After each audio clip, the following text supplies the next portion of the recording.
So I'm trying to take advantage of this very overcast day in order to give you an update on my cucumber.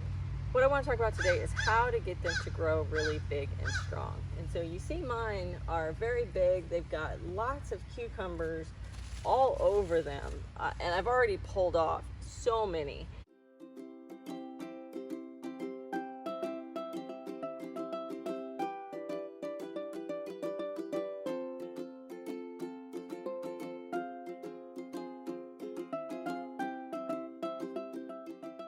And so these are my cucumber plants. There are 6 total in this small area, and of course I've trained them up this very unstable trellis that I have built, but it's only temporary, so that's fine.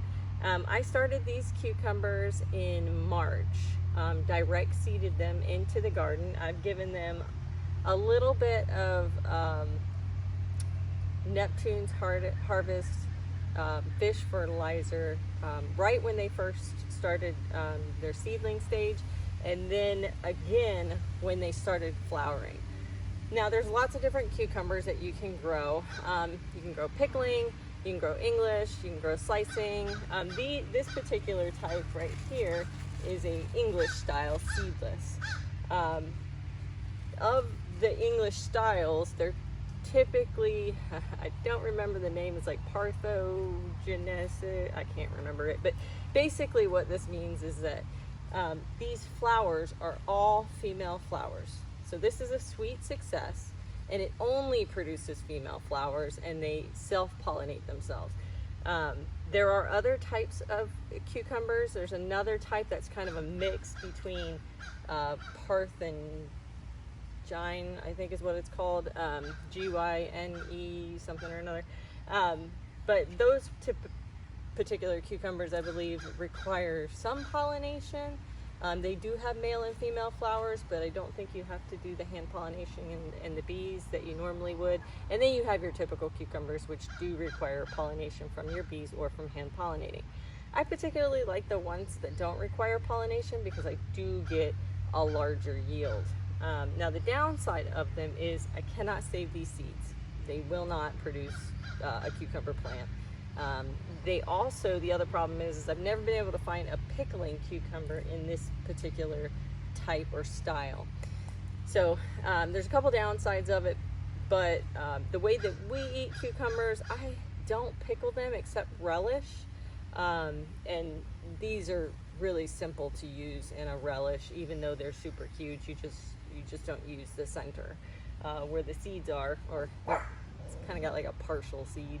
It's not like a true seed like you would see from a regular cucumber. But if I did want to pickle, I would have to get a pickling cucumber and get them very small. I started to have a little bit of a problem in the beginning when they started to flower. A lot of the flowers were dropping off, and the unpollinated fruit was just kind of shriveling up and dying. Now, with these guys who don't require pollination, I knew that there was something wrong because they should have been self-pollinating themselves. And I did some research, and I came to the realization that they were not getting enough potassium.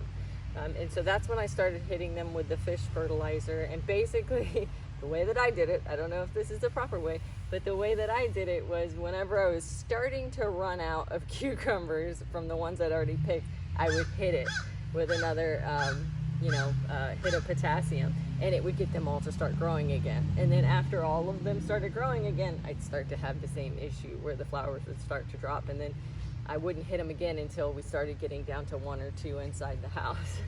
So I don't know if that's the most appropriate way to do it, but that's the way that I did it. And I really wanted to get this on camera for you guys because these cucumbers, while they look like they're doing very well, I have some serious issues going on, and I know since we're in the dead of summer here that I'm going to lose this plant and all of these plants very, very soon.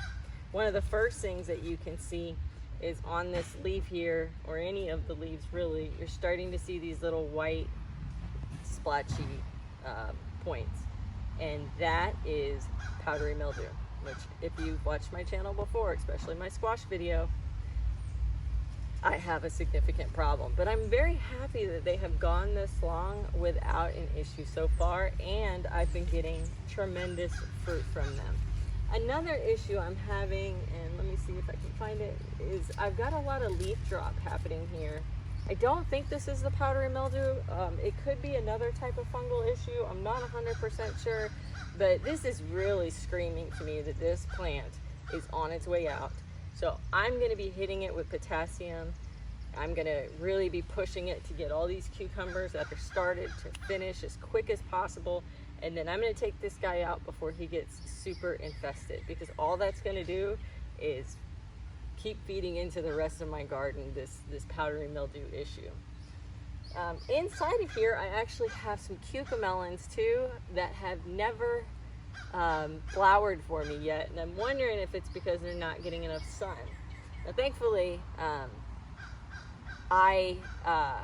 they don't seem to be affected by the powdery mildew, and from what I understand, cucamelons, which are tiny little cucumbers that look like tiny little baby watermelons, from what I understand is they do really well during the summer. So I feel like if I can cut this guy back and just leave the cucamelons, which are all the way in the center here, crawling up, that I might still be able to harvest some cucamelons after this plant is gone, which would be outstanding. So we're gonna test that theory and see if that happens.